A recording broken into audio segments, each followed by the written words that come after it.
stretch at Diana's, you can see that we've got the cabinets starting to install. Plaster is in, all the finished trim is in, and we are underway with painting. So after that, we've got a little tile work, some finish work in the bathroom for the plumber, finish electric, countertops, flooring, and then we're basically done. So I want to point out a couple of great things about this project so far. Today's a nice sunny morning, and you can see that it is really bright in here, especially now that the plaster's up. The light is just echoing through this place. It's beautiful. It's everything we could have envisioned and more. With the plaster up and the trim going up, I want to talk about painting a little bit. You can see right here that we've got the doors lined up for spraying, so we get 2 or 3 coats of an acrylic finish on that. It's just gorgeous. We're going to want to get a close-up of that so you can see. When we get that spray finish on with new construction, it's just dynamite. And we'll take also a look at some of the casings that we've installed and just how nice that paint lays down. It's hard to paint trim like this in an occupied house or a repaint, but when you have new construction, there's generally an opportunity to get a real premium finish like this.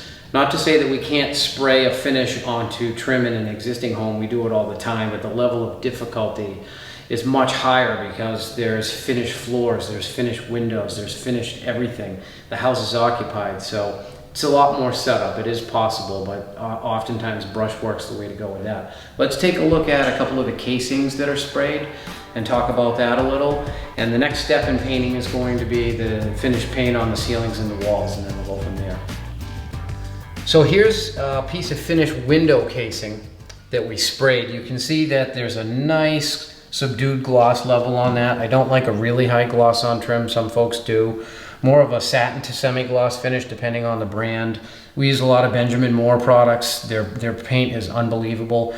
They've got the Regal Select line, the Aura line, and so forth. The exterior paints and stains they make are great. Wonderful color selection, good dealer network, and you can always get those colors in the future, which I like.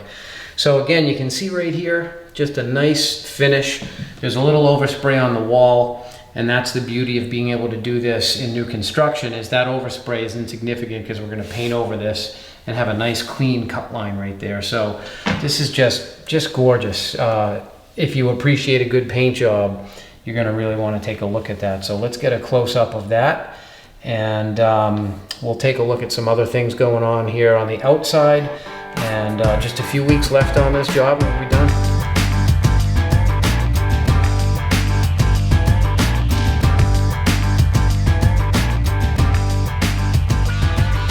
You'll recall on the outside of Diana's project, we had a mixed bag of wood siding, vinyl siding, no siding, some siding that we had to remove to replace some of the sheathing below.